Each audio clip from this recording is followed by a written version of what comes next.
নমস্কার বন্ধুরা, কেমন আছো তোমরা সবাই? আশা করি তোমরা সবাই খুব ভালো আছো। আমিও কিন্তু খুব ভালো আছি। তো আমার নতুন আরও একটা ভিডিওতে তোমাদের সবাইকে স্বাগত। তো তোমাদের সবাইকে সাথে নিয়ে আবার একটা নতুন ভিডিও আমি আজকে শুরু করছি। তো আজকের পার্টি হচ্ছে শুক্রবার আর এখন বাজে সকাল 7টা।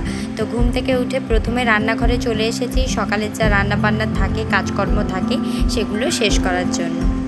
তো চালটা কিন্তু এসেই প্রথমে আমি মেপে নিয়েছি। তো চালটা মেপে নেওয়ার পরে এখন কিন্তু ভালো মতন করে চালটাকে ভালো করে ধুয়ে নিয়েছি। তো চালে ভীষণ পরিমাণ নোংরা থাকে, 2-3 বার করে না ধুলে কিন্তু চালের নোংরাটা যায় না। আর এদিকে কিন্তু আমি আগের দিন রাত্রে সমস্ত সবজিপাতি কেটে কুটে রেখে দিই, যা আজ সকালে রান্না করার থাকে। তো তাহলে কিন্তু একটু সুবিধে হয়, কারণ সকালে একা হাতে 2 পদের রান্না, ভাত, তারপর ব্রেকফাস্ট এত কিছু করে হয়ে ওঠা সম্ভব হয় না। তাই রাতেই কিছুটা কাজ গুছিয়ে আমি কিন্তু রেখে দিই। তো রাতে কিন্তু আমি সবজিপাতি কেটে কুটে রেখে দিয়েছিলাম, ওগুলো কিন্তু এখন ফ্রিজ থেকে বের করে বাইরে রেখে দিয়েছি। আর মাছটাও কিন্তু ফ্রিজ থেকে বের করে রেখে দিয়েছি। তো তা এখন কিন্তু ভাতটা চালটা ধুয়ে আমি বসিয়ে দিচ্ছি।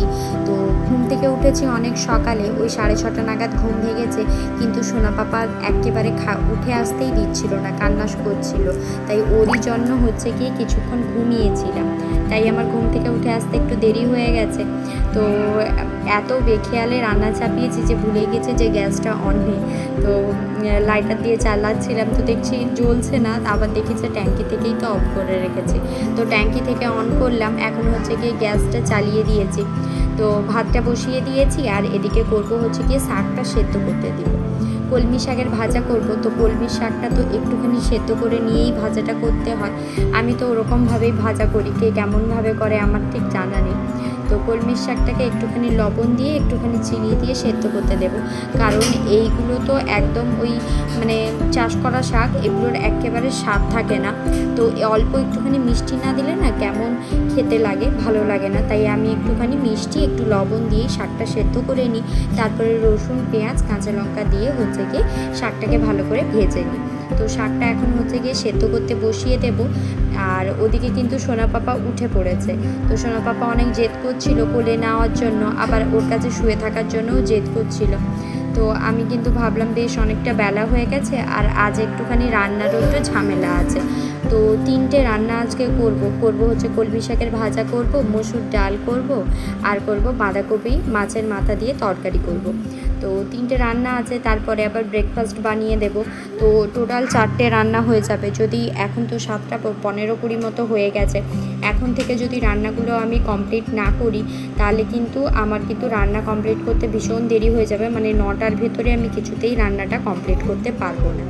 তাই সোনা পাপাকে তোমাদের দাদা ভাইয়ের কাছে দিয়ে, মানে ওকে ফোন চালিয়ে দিয়ে এসেছি। ছোট বাচ্চা তো আমাকে ছাড়া তো থাকতে চায় না, তবুও ফোন দিলে একটু ভুলে যায়। জানি বাচ্চাদের ফোন দেওয়া খুব একটা ভালো নয়, তবুও কিছু করার থাকে না। একা হাতে সংসার সামলে সমস্ত কাজ সামলাতে গেলে বাচ্চাকে একটু আধটু ফোন কিন্তু আমাকে দিতেই হয়, না চাইতেও।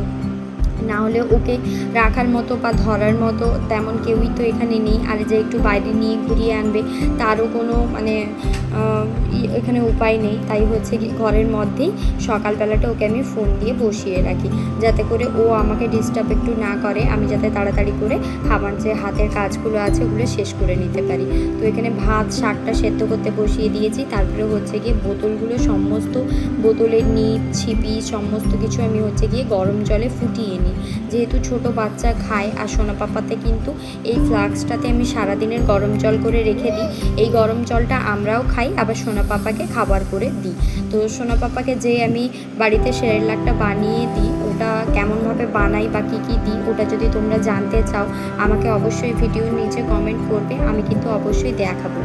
তো এখানে দেখো সোনা পাপাকে উষুম উষুম গরম জল, যেটা সোনা পাপা ঘুম থেকে উঠলেই প্রথমে সকালে খেয়ে থাকে, ওটাই কিন্তু আমি বোতলে ঢেলে ছিপিগুলো লাগিয়ে রেডি করে রেখে দিচ্ছি। কারণ সোনা পাপা তো আজকে অনেক আগেই ঘুম থেকে উঠে গেছে। তো বোতলে যে জলটা এক্সট্রা কালকে রাতে যেটা রেখেছিলাম ওটাই কিন্তু ওকে সকালে আমি খাইয়ে দিয়েছি।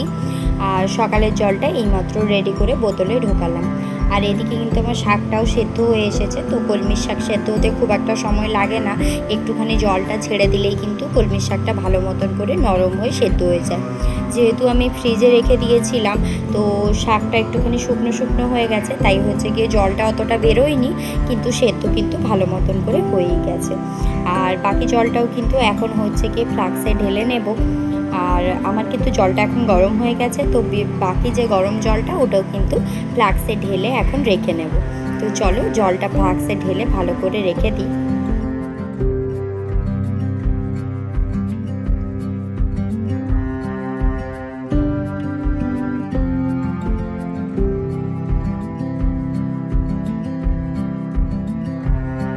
তো জলটা রেখে দিয়ে আসার পরে যে মানে সসপ্যানটায় আমি হচ্ছে গিয়ে জল গরম করেছিলাম, ওটাতেই কিন্তু হচ্ছে গিয়ে মসুর ডালটা সেদ্ধ করতে বসিয়ে দেব। তো প্রথমেই কিন্তু মসুর ডালটা হচ্ছে গিয়ে মেপে নিলাম। আসলে মেপে না নিলে আমি কিন্তু মসুর ডালের আঞ্জাত খুঁজে পাই না, হয় বেশি হয়ে যায় নাহলে কম হয়ে যায়।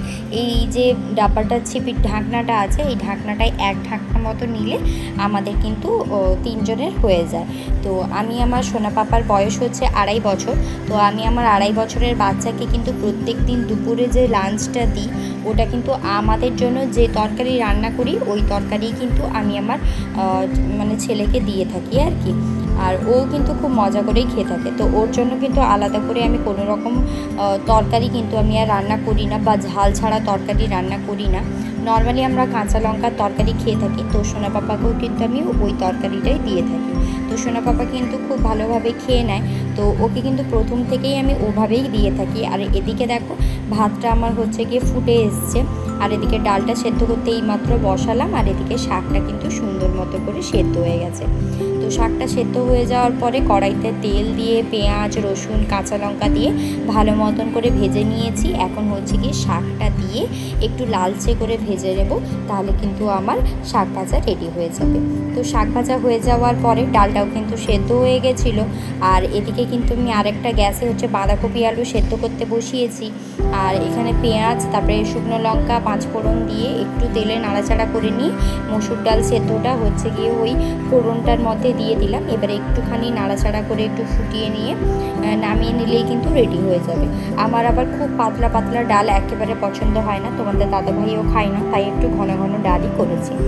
তারপরে দেখো বাঁধাকপি চচ্চড়ি হয়ে গেছে, এদিকে কিন্তু শাক ভাজাও হয়ে গেছে, ডালও হয়ে গেছে, আর এদিকে করেছি হচ্ছে কি গরম গরম ভাত। তো ব্রেকফাস্টটা আগেই তোমাদের দাদাভাইয়ের জন্য গুছিয়ে রেখে দিয়েছি। তো ব্রেকফাস্টে আজকে তোমাদের দাদাভাইকে বানিয়ে দিয়েছিলাম ওটস। তো তোমাদের দাদাভাই বেরিয়ে যাওয়ার পরে আমি চান করে ব্রেকফাস্ট করে ঠাকুরকে পুজো দিয়ে নিয়েছি, আমাদের মহাদেবকে পুজো দিয়ে নিয়ে বাকি সমস্ত ঠাকুরকেও ফুল দিয়ে ভালো করে পুজো দিয়ে নিয়েছিলাম। তারপরে হচ্ছে গিয়ে এখন হচ্ছে সোনা পাপাকে খেতে দেবো, তারপরে নিজে খেয়ে একটুখানি রেস্ট করব। তো তারপরে খাওয়া দাওয়া করে দুপুরবেলা হচ্ছে গিয়ে ঘুমিয়ে পড়েছিলাম। এখন বাজে ওই বিকেল 3:30 4টা নাগাদ। এখন এসেছি ছাদে। সকালে যে জামাগুলো কাপড়গুলো কেচে ধুয়ে মেলে দিয়ে গেছিলাম ছাদে, ওইগুলোই কিন্তু এখন হচ্ছে গিয়ে তুলে নিয়ে যাওয়ার জন্য ছাদে এসেছি। তো সমস্তটা কিন্তু ক্লিপেটে দিয়ে গেছিলাম, নাহলে তো এত হাওয়া দেয়। আর ছাদের চারপাশে একেবারে ঘেরা নেই, খোলা ছাদ, তো সব কিছু উড়ে গিয়ে একদম রাস্তায় পড়ে থাকবে। আর রাস্তায় পড়ে থাকলে ওই জামা কাপড় একেবারে আবার ডবল ধুতে হয়ে পড়ে। তাই কিন্তু প্রত্যেকটা জামা কাপড় হচ্ছে গিয়ে আমি হচ্ছে ক্লিপ লাগিয়ে দিয়ে যাই। আর সোনা পাপার জামা, তারপরে তোমাদের দাদাভাই যে জামাগুলো থাকে ওগুলো কিন্তু হচ্ছে গিয়ে বোতাম লাগিয়ে দিই, যাতে করে একেবারে উড়ে না যেতে পারে। যেহেতু সোনা পাপাকে আমি যে জামাগুলো পরাই ওগুলো একদম পিওর কটনের জামা, শুকিয়ে গেলে একদম একদম হালকা হয়ে যায়, পাতার চেয়েও হালকা হয়ে যায়, তো উড়ে চলে যাওয়ার সম্ভাবনা থাকে ক্লিপ লাগিয়ে দেওয়া সত্ত্বেও। তাই আমি কিন্তু বোতামগুলো লাগিয়ে দিই, যাতে করে একেবারে উড়ে যেতে না পারে। তো রাতের ডিনারে বানিয়েছিলাম হচ্ছে গিয়ে বিরিয়ানি। তো আজকের ভিডিওটা এখানেই শেষ করছি। কেমন লাগলো অবশ্যই জানাবে। যদি ভালো লাগে একটা লাইক আর সাবস্ক্রাইব করে আমার পাশে থাকবে। দেখা হবে নতুন আরও একটা ভিডিও নিয়ে।